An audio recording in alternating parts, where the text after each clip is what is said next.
Hey guys, what's up? How are you guys? Do tell me in the comment box because I love to hear from you. And a very warm welcome to the second session of Resources and Development.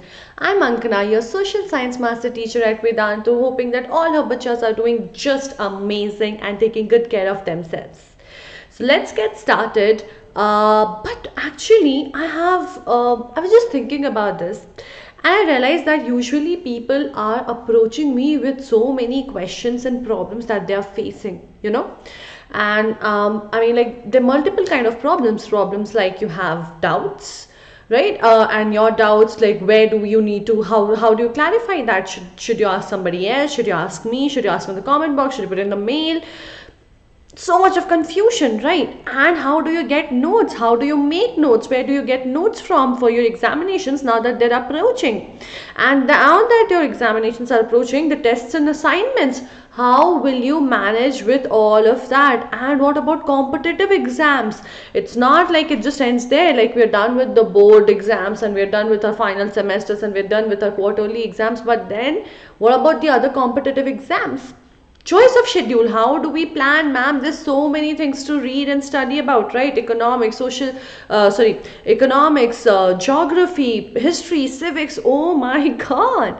And then the choice of language. Ma'am, I'm not able to understand Hindi. Ma'am, I'm not able to understand English. This is available only in Hindi. This is available only in English. I need a mixture of both. I need this, I need that. Oh my god. So we realized that these were some problems that all of our dear bachas were facing. So this had to be solved. So we came up with the solution, and we just did not came up with the solution for only the problems that you had, but we came up with some extra package along with it. We decided that to our dear bachas, we are not just going to give a solution to their problems, but we are also going to give them unlimited live classes, all the access to micro courses and crash courses. They will get also their performance reports, live performance reports, and personalized attention. I know one thing all of you right now long for is personalized attention, where you directly want to talk to somebody, where you directly want to interact with me, clarify your doubts. So we decided, even if you have not asked for it, we will give this to you, will come with this. So for this, what do you need to do, guys? You just need to go and click on this link, vdnt.in/ytpro, okay? And then what? So then you're supposed to choose your grade. Go there. Once you log in there, you are supposed to go choose your grade. And this is basically Pro Vedantu. Pro Vedantu is going to solve all your issues, doubts, notes, assignments, personalized attention. Everything is just going to be taken up and given right in your hands. Whatever you want, right there. Okay, so just go on the link, check your grade, okay, whichever grade you're doing it for yourself, for your friends, 10th, 9th, whatever. Okay, then select your board exams. Okay, choose your board, not board exams. Choose your board. If it's CBSE, ICSE, state board, other boards, whatever, make a selection of that, and then you just have to come and check out the details. All the details will be right there. What is pro? What are we trying to give it to you? What are we trying to achieve through it? Explore it for yourself. You don't have to just listen to me. The information is right there. Explore it, and then I'm sure you will be 100% convinced and you would love to take the subscription. So all you have to do is click on the get subscription button, and after that you will be directed to this page, which will show you different programs. If you decide to go ahead with the program, any of these, for 1 month, for 3 months, or for 6 months, but naturally the most profitable one will be 6 months because you have more off over there. But how do you avail this off? Now this shows that you just need to apply a coupon over there. What coupon do you need to apply? So that magical coupon I'll tell you immediately, but let's see. If you go ahead with a plan of 1 month, it is 2699. However, if you apply the coupon, it will just be for 2294. So you'll get around 15 up to 15% off. Okay? And you can see the plans are different for the I mean, like the discount percentage is different for different plans. As I told you, most profitable one will be for 6 months, which is when it is for 11499, it comes only for 9774.15. but what is this coupon that is doing all of this magic? So all you're supposed to do is, guys, go on this link and don't forget to put the coupon code AKEPRO.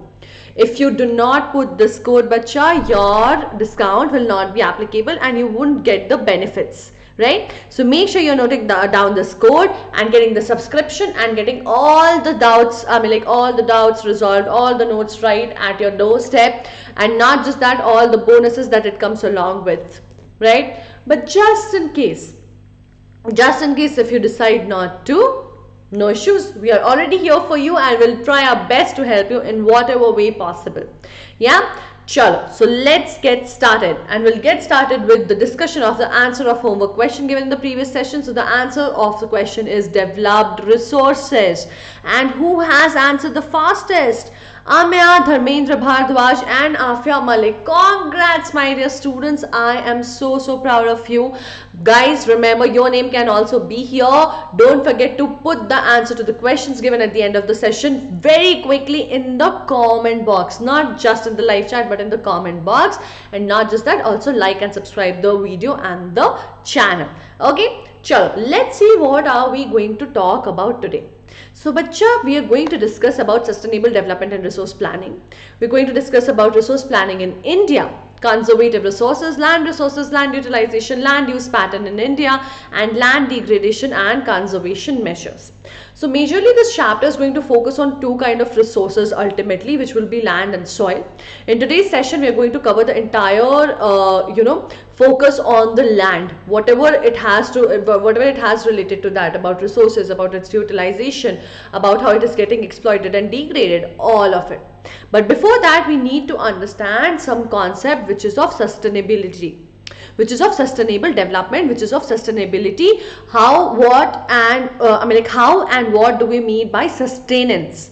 So this is a word which is very common to us, right? We have heard this so many times, like, oh my god, is this sustainable? Is this going to be something, is this going to sustain if you do this?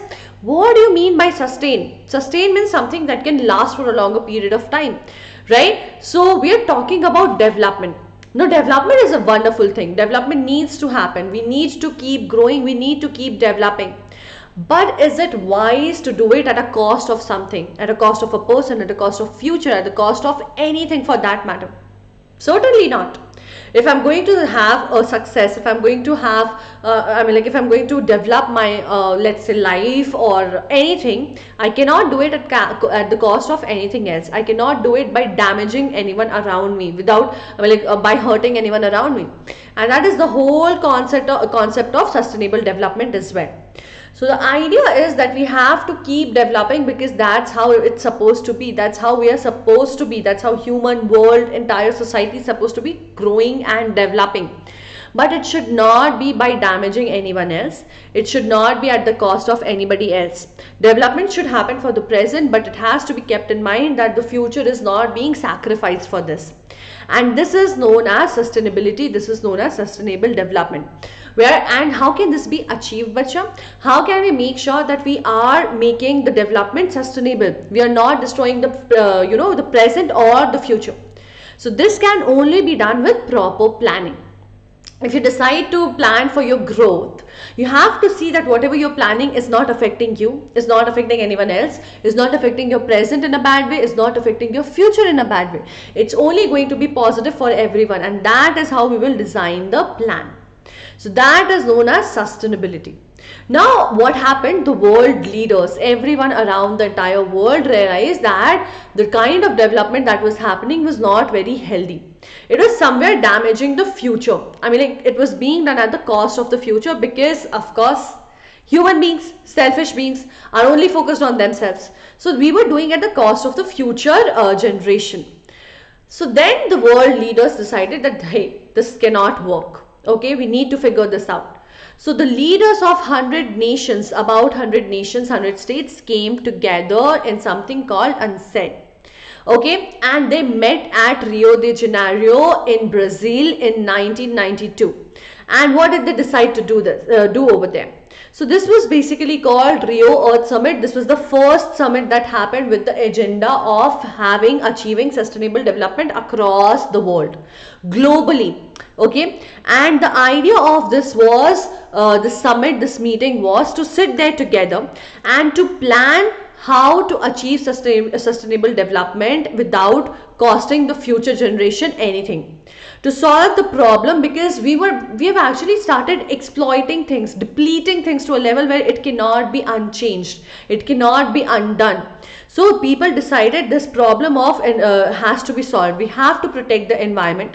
We have to keep in mind that however we are developing, it is not just in present. It has to make sure that there is a proper socio-economic development of the entire world on a global level. And that was their agenda over here. And then they came up with a plan. Okay, when they sat there to discuss, they came up with a plan to do it across global, internationally, nationally, in a local at a local level, everywhere. And they made a list of 21 agendas, 21 purposes that they would want to achieve.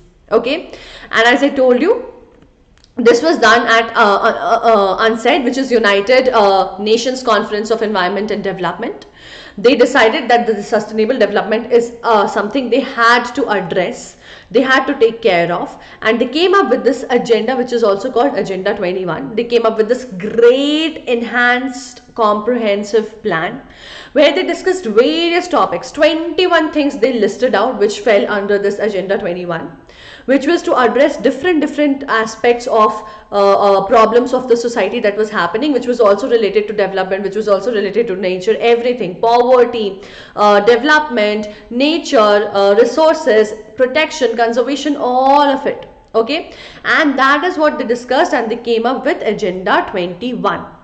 And they realized that for all of this to be achieved, they would have to do resource planning. But one thing very carefully that we have to remember is, when they came up with this Agenda 21, they said that this is not something that because we're coming from different nations that we just want to apply globally or internationally. It has to seep down. It has to seep down to a level where people own it and say, okay, this is for my country. Where people own it and say that, okay, this is for my state. People own it and say this is for my village. It has to seep down to every level. Global, national, international, local, village, city, everywhere. In fact, they even promoted the idea of doing this planning at a very local basis, which means, see, when they planned, they did it over a superficial level. But their point was, if you're doing it, it has to be done in a way so that it is useful for everyone. In my geographical region, I should be able to apply that, which may be possibly I won't be able to do because that's a plan set on a global, parameter. So they suggested, they promoted, they professed that everyone based on their local geography, environment, ecosystem should have their own Agenda 21, should have everything related to address these aspects that they were trying to address through that in a comprehensive plan to suit their own environment. Now let's talk about resource planning. Now, why do we need to plan? As I told you in the previous session, guys, resources is not just right there. We need to convert it. We need to use it. Similarly, in order to use it, we also need to plan it. Otherwise, as you know, we will end up destroying everything. We will end up exploiting everything. So it has to be wisely thought through that how does it need to be used. The how and why of resources, its uses. Also, the major idea of doing this is to create a balance. If I'm not planning well, I'll end up either over using it or underusing it. So the balance has to be maintained. If something is there, it should be used wisely, not over, not under. So that was the idea of planning this, coming up with a strategy to make sure that the uses are being done wisely in every aspect. And why was that? Because the resources are not uniformly spread out.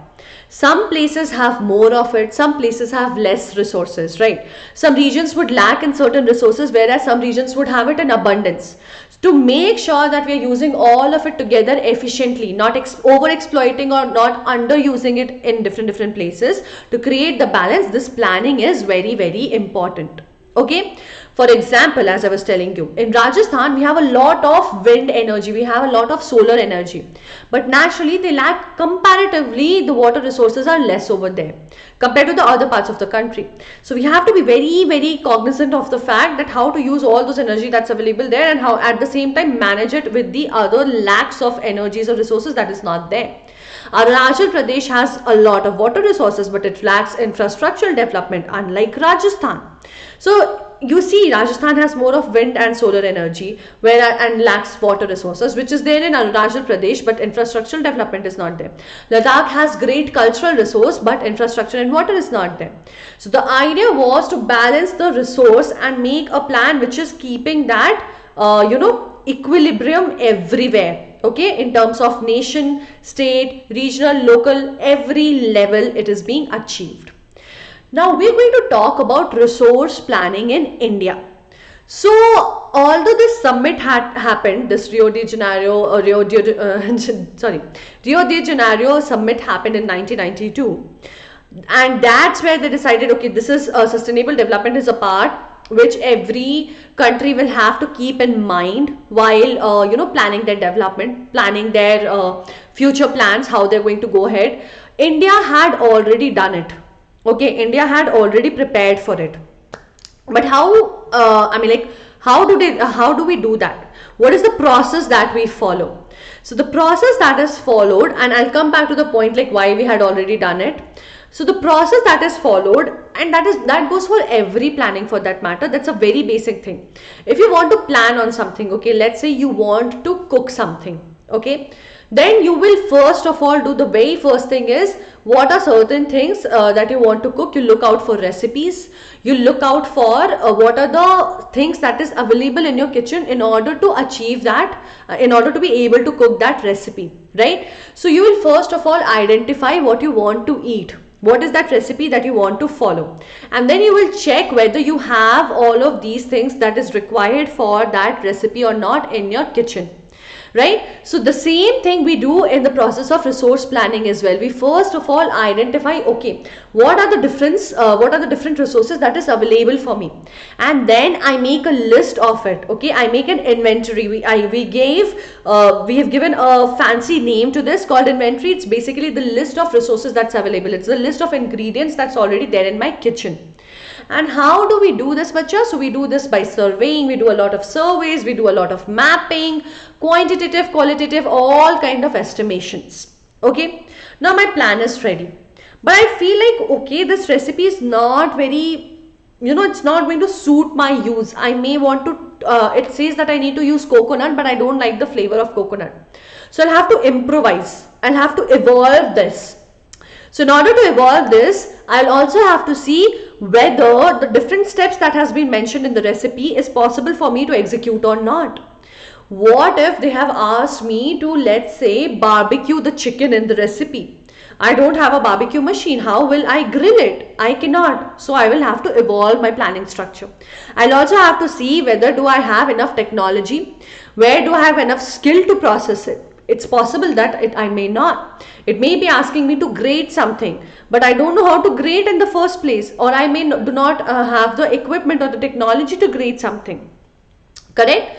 So we have to make sure that before planning, once we have understood everything, we have to make sure that before the execution starts, we even have the skills. Do we even have the institutional setup? Do we have the appropriate technology to be able to execute it? So the point is the planning executionable? Do we have enough resources? Do we have enough equipment? Do we have everything that is required for it to be executed with us or not?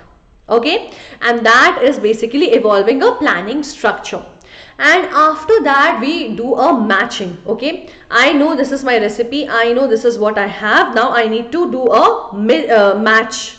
I now need to align whether my planning structure, my skill and everything is matching with my overall development plan or not. So on a country level, what we do, bacha, is that as a nation we want to develop, and we have a certain plan that, okay, this is how I want to develop. But at the same time, parallelly, we are also making a plan which is for resource development. Now we have to check whether these plans are aligned or not. So the over national development plan has to be matched with the resource development plan as well. It's a possibility that in order to achieve a national development, what I've planned, my resource planning is behind it, and then my national development plan will not be successful. So I may have to push this, or maybe this is more enhanced and this is a little lower. So I will have to create the balance. It has to be matched up, right? So as I told you, India was already ready with this plan. People worldwide started in 1992. India in its first 5-year plan itself had included this policy of resource planning. So much for a developing country, right? We had already been there. We had already achieved that target, which people were just talking about these days. And why did we do this? How did this come into our heads? Obviously, there must have something that would have triggered it, right?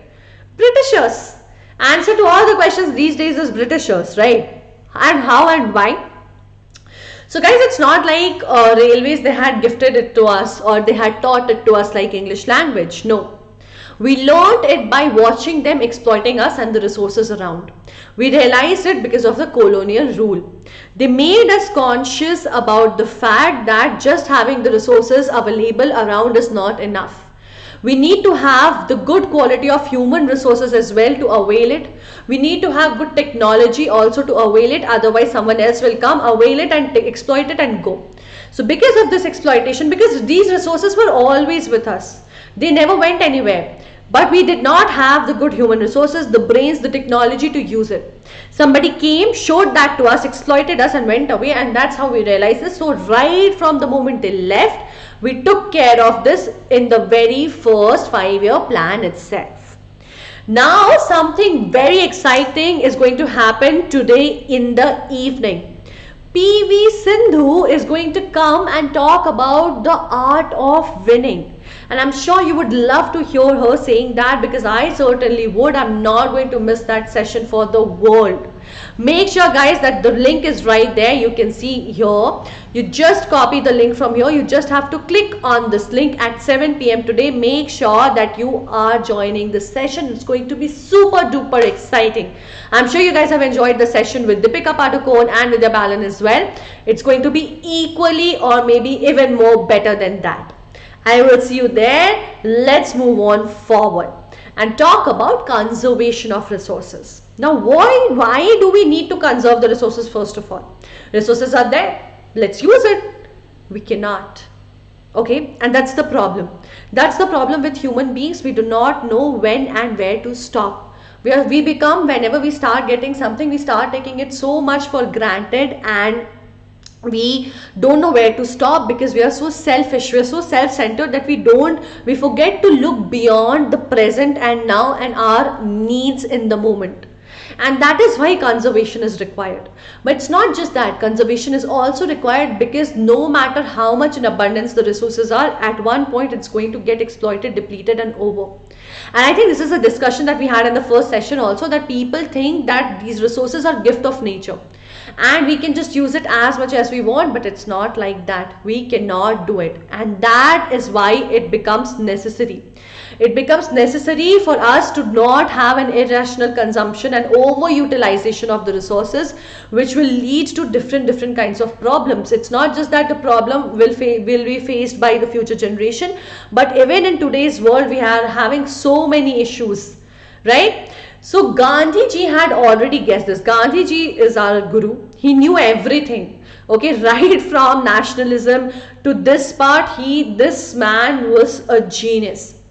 And he had told that there is enough for everybody's need. Okay, resources, the nature has enough for everybody's need, but not for anybody's greed. No matter what your requirement is, it can be fulfilled, that there is enough in the nature. But greed, lalach, right, the desire of having more, the temptation of having more, it's endless. If I give you 10, you would want 100. If I give you 100, you would want 1000, and it will keep increasing. So the greed is never going to get satisfied of a human being. So that is what is meant by what Gandhiji said, that we have to understand and limit it. Our desires has to be separated from our needs. What is essential and what is something that we're just doing it for the sake of doing it because we want it. And he said that again, selfish individuals, exploitative nature of modern technology. Okay, people were doing this and he realized it in the beginning itself. In fact, he was not even in the favor of mass production. Like, okay, let's produce everything for the masses. No, he said, no, that's not correct. In fact, it should be produced by the masses. Let the masses produce it for themselves. Don't produce it because once you make things ready, everyone would want to avail it. Let them work for it. And that's how conservation can be done, or more optimum use of anything could be achieved. Okay, and that was discussed in the Brundtland Commission report of 1987 as well, which said that the necessity of resources conservation and advocated sustainable development. It was written right over there. You see, before 1992 itself. Okay, and we also spoke about it in our Common Future, the book that was published. There's one more book called Small is Beautiful, which was written by Schumacher in 1974, which is based on the Gandhian principle. This book is based on the same principle, guys. Now let's talk about the different resources that I told you in the beginning itself. So we have two major kind of resources that we are going to focus over here, land and soil. In today's session, we are going to discuss everything related to land resources. So let's start. Now what about land resources? So it's so sad in a way that it is so important, right? Land is so important, but we have underestimated it to a level where we do not even recognize it as a resource. When I talk about resources, how many of you, and be very honest, would think of land? I wouldn't. Different things will come into my mind, but land is so underrated, so underestimated that it would not even hit my mind. Whereas it is one of the most natural resource, because every other resource or mineral that we get is actually in the land only. Our entire life is dependent upon the land. I mean, so much is there, everything depends on it, everything starts from there, right? And that makes it such an important resource. Because if you think about everything that is running right now, we are living on land, animals are living on land. We cannot think of a good sustainable life in water. It has to be dependent on land. And it supports everything, our occupation, our livelihood, everything, right? Our vegetation, food, shelter, everything, transportation, all the buildings, infrastructure, vegetation, wildlife, transportation, communication, road system, everything is dependent upon land, and yet we forget to recognize its importance. Now, India as a country, very interestingly, is blessed with different kinds of geographical features, right? Different kinds of forms of lands, mountains, plains, plateaus. So interestingly, we have 30% of mountains, we have 43% of plains, and we have 27% of plateaus. Now these different types of lands are serving so many purposes.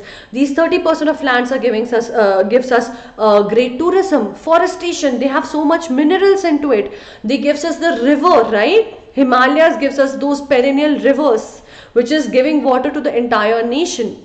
Talk about plains, promoting agriculture because of such good fertile lands, giving space for the industrialization to flourish. Plateaus comprising of 27%, giving us the minerals, forest, fossil fuels, so many other things, so and so forth.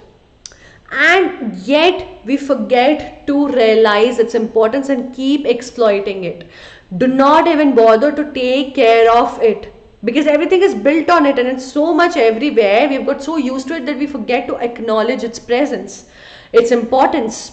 Okay, and we have not really utilized the land properly. That's the saddest part, and that is what we need to understand, how to utilize it properly, right? So I mean, let's discuss. We have been talking that land is a resource. Now what is this resource used for?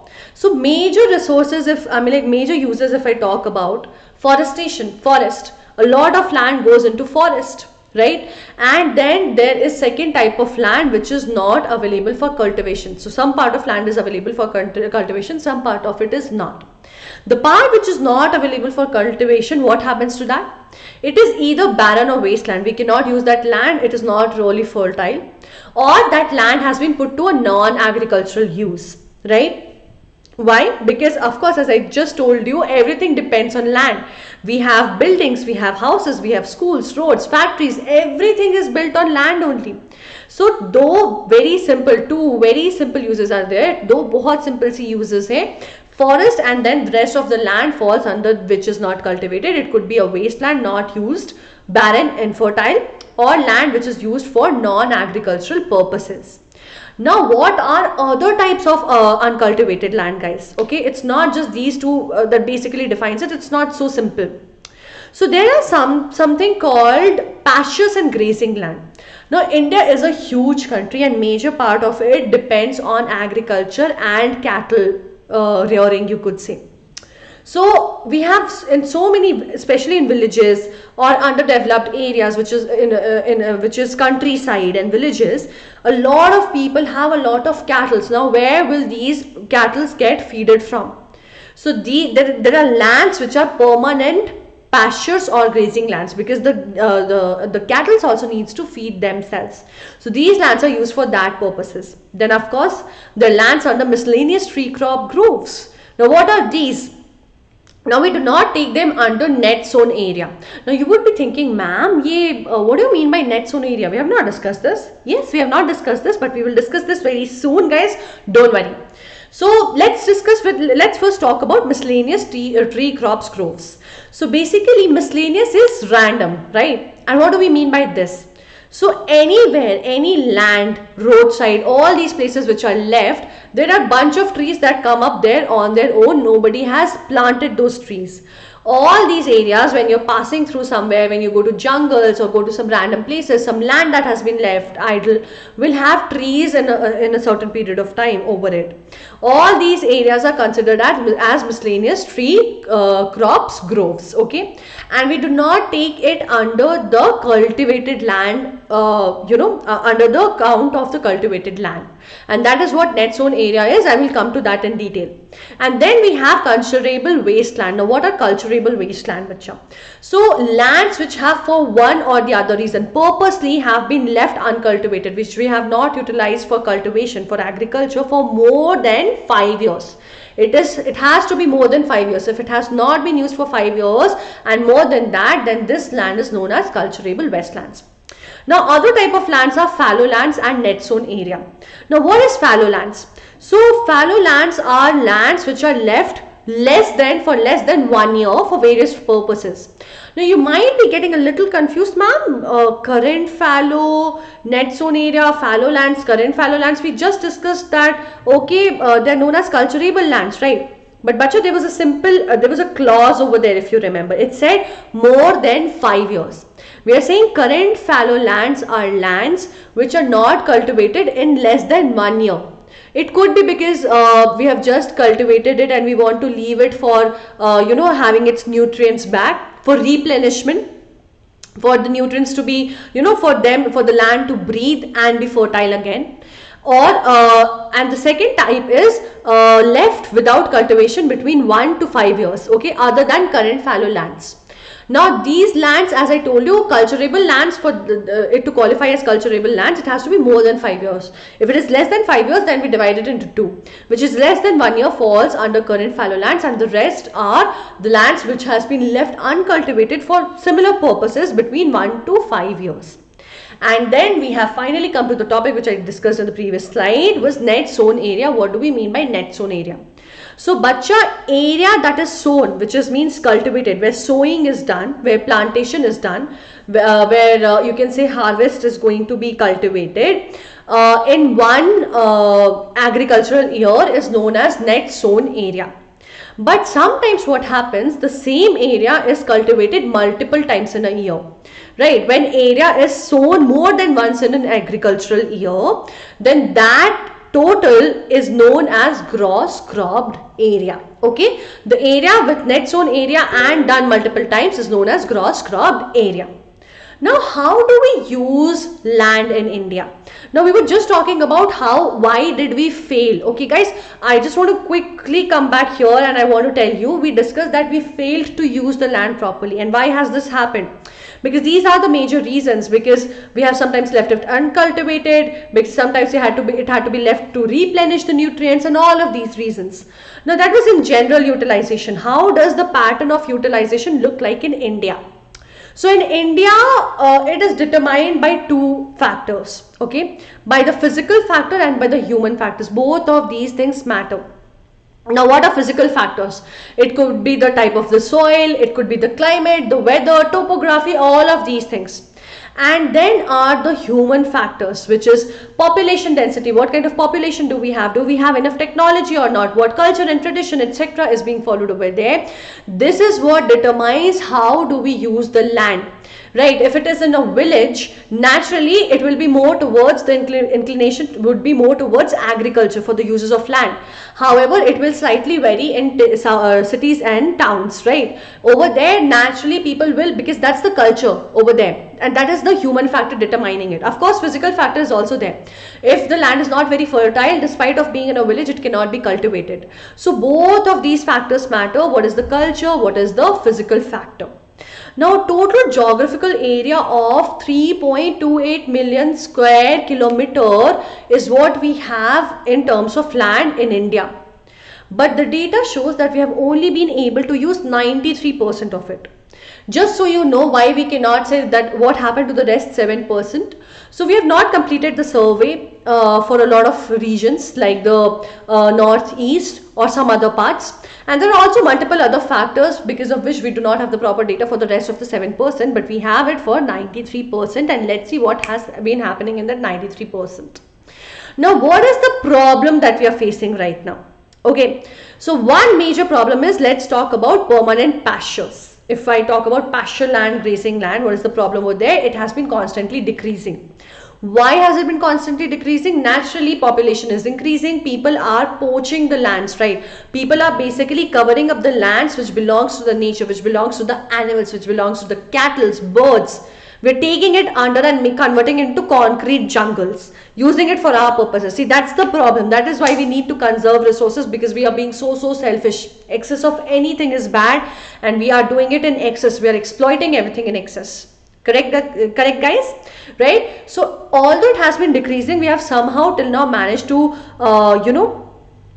feed our cattle, but it doesn't mean that it's healthy. It doesn't mean that it's a good thing. Okay, and most of the fallow lands are of poor quality. The land quality is not good. It's not possible for us to cultivate those lands, right? And that is the reason why these lands are only cultivated once in 2 or 3 years. The gap keeps on increasing, and it's just 2 and 3 years for now. It keeps on increasing. It may increase to 3 to 4 and 4 to 5, and then it might become a wasteland. Now, if I talk about net sown area, how does that look like?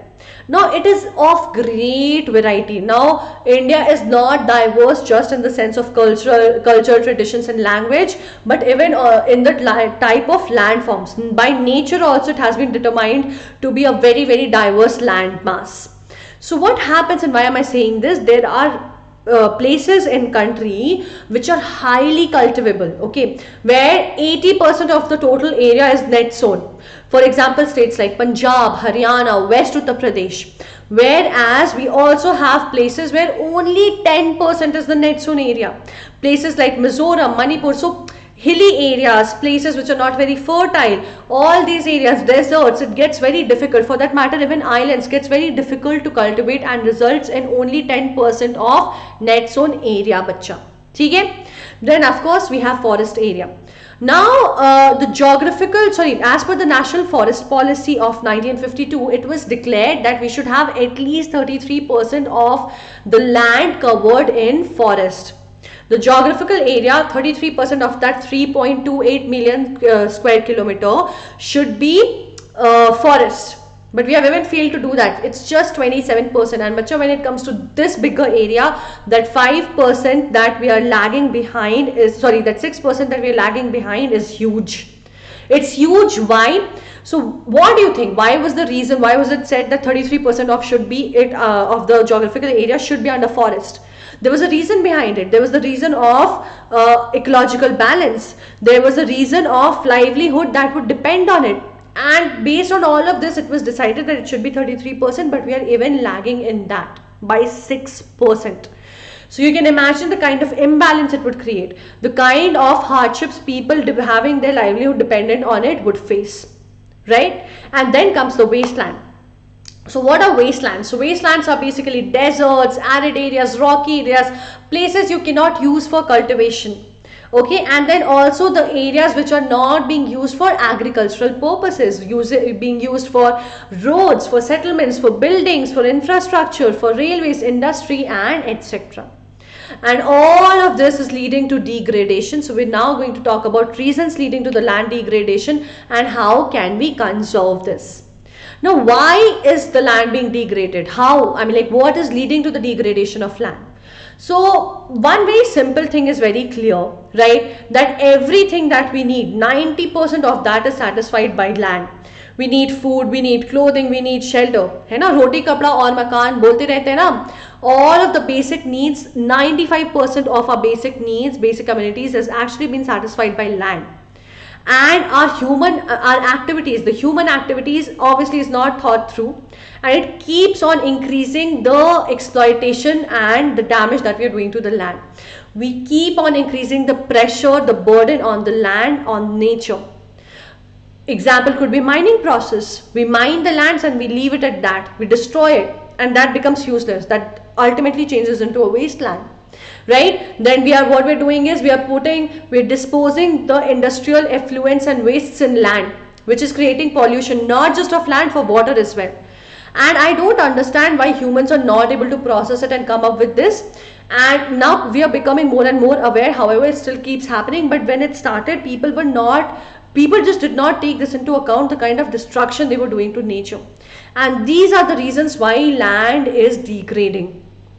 Now let's look into more details, I'll break it down even more particular into more particular activities, that what kind of activities of humans is actually degrading land. So as I told you, bacha, mining, deforestation, you need land to build up infrastructure, deforestation, you need wood, deforestation, you need this, deforestation, just keep chopping off the trees. Of course it is not going to help. And I'm telling you, in places like Jharkhand, Chhattisgarh, Madhya Pradesh and Orissa, these places, great amount of deforestation and mining is happening because it's very rich in minerals and resources. So people are just trying to exploit it. See, remember I told you, people are taking these resources for granted and they want to just keep using it without realizing that they are overdoing it. Similarly, overgrazing. Having more and more cattle, rearing them and grazing, taking them out for grazing. Okay, fine, pasture lands are there, but you cannot get it overgrazed. It will lose what it has. It is happening in a lot of parts of the country, and same thing is happening with over irrigation as well in places where agriculture is a prominent occupation. Okay, but there are ways to resolve this. It's not like that only problems are there are solutions to it. We just need to follow this. Now, what are certain solutions? One major solution which goes like an umbrella for every kind of degradation, every kind of natural crisis that we are having is afforestation. Plant more and more trees, bacha. There is nothing else that you can do. It will help us in so many things. It will help us in managing so many things because the roots will make sure that the land is intact. It will also help us in having enough amount of grazing materials for the cattle. It is going to solve so many issues, right? Then of course, planting shelter beds. What do we mean by shelter beds? So planting trees like shelters, okay? Planting trees like boundaries where it will help from soil erosion. It will not let the soil erode and various purposes it will serve. Okay, then of course we can also make sure that the sand dunes are stabilized. We can do that by planting shrubs over there. Proper management of wasteland, not leaving the lands after mining randomly, not leaving the wastelands just after it becomes barren. If a land has lost its fertility, maybe that land should be used for infrastructural development instead of taking other land which can be used for cultivation, agriculture or forestation, right? Then of course control on mining activities, as I told you. And these industries which are randomly putting stuff here and there should actually have a proper process of disposing these wastes and effluents and making sure that it's not damaging the land, neither is it damaging the water. And with this we have basically covered the land part. Now we'll be talking about the next resource in the next session, but before I get over with the session, today's class, guys, I have a quick homework question for you. In which of the following states mining has caused severe land degradation? Kerala, Jammu and Kashmir, Jharkhand or Uttaranchal? And don't forget to put the answer in the comment box, not just in the live chat, bacha. And if you think this was a good session, it helped you, don't forget to hit the like button. Make sure you're subscribing to the channel, because we are yet to come with the next part of this chapter. I will see you there, and you will get the notification quickly, just half an hour before the session happens, if you subscribe to the channel. So don't forget to do that. If you have any questions, do put it in the comment box so that I'm able to pick it up and discuss it in the mentee and doubt session. I will see you guys in the next session. Till then, stay home, stay safe, and take good care of yourself and your loved ones, guys. Bye bye. Have a great day ahead.